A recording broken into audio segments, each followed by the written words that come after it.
আমি একজন সাহাবার জীবনী শোনাবো আপনাদেরকে। আব্দুর রহমান ইবনে আউফ রাদিয়াল্লাহু তাআলা আনহু।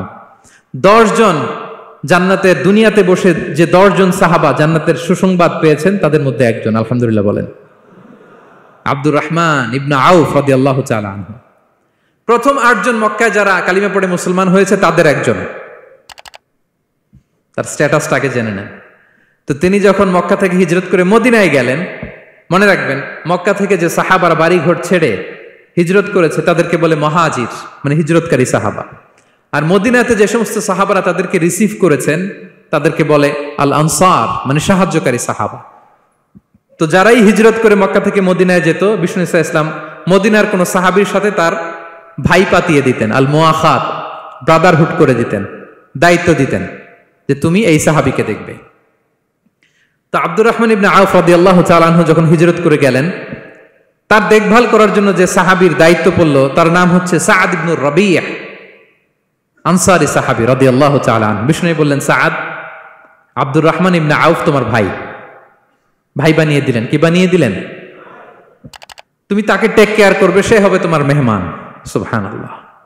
সাআদ ইবনে রাবিয়া রাদিয়াল্লাহু তাআলা আনহু তিনি আব্দুর রহমান ইবনে আউফকে ডেকে নিয়ে গেলেন, ঘরে নিয়ে গেলেন মেহমানকে, এবং বললেন, ইয়া সাআদ ইন্নী আকসারুল আনসারি মালান। হে সাআদ, তুমি চিন্তা করো না, তুমি মনে করো না যে তোমার ভরণ পোষণ দিতে আমার কষ্ট হবে। আমি মদিনার সবচাইতে বড় বিজনেস ম্যাগনেট, সবচাইতে বড় বিজনেস ম্যাগনেট আমি। No tension, don't worry about it, tension নিও না, আসো তোমার জন্য আমার কি প্রপোজাল শোনো।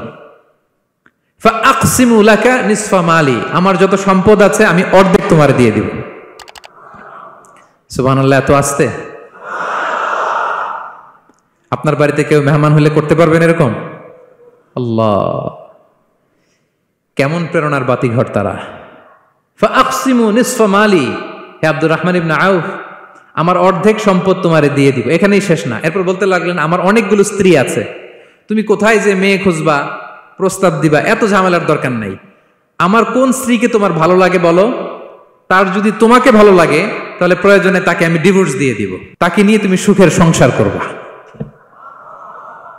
আল্লাহু আকবার, আল্লাহু আকবার। অর্ধেক সম্পদ দিয়ে দিব, আমার একাধিক স্ত্রী আছে, কাউকে যদি তোমার পছন্দ হয় এবং সেও যদি তোমাকে পছন্দ করে প্রয়োজনে তাকে ডিভোর্স দিব। New life, new career, just go on. আমরা এই সুযোগ পেলে কি করতাম? সাথে সাথে অর্ধেক সম্পদ নিয়ে নিতাম, ঠিক কিনা? আব্দুর রহমান ইবনে আউফ প্রেরণার বাতিঘর। উনি কি করলেন? উনি বললেন, লা হাজাতা লি ফি যালিক, আমার ভাই তুমি যে বলছো এ সাআদ ইবনে রাবি, তুমি যে এত চমৎকার প্রপোজাল দিয়েছো এতেই আমি খুশি, তোমার কোনো কিছুর আমার দরকার নাই।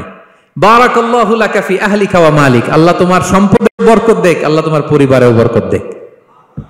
তবে একটা কষ্ট করতে হবে, সেটা কি? আব্দুর রহমান ইবনে আউফ বললেন, দুল্লানি ইলা সুক, just show me the way to market, মদিনার বাজারটা কোথায় এটা একটু দেখায় দাও। আমি নতুন মানুষ, পথঘাট চিনি না। দুল্লানি ইলা সুক, just show me the way to market of Medina, মদিনার বাজারটা কোন রাস্তা একটু দেখায় দাও। আল্লাহু আকবার।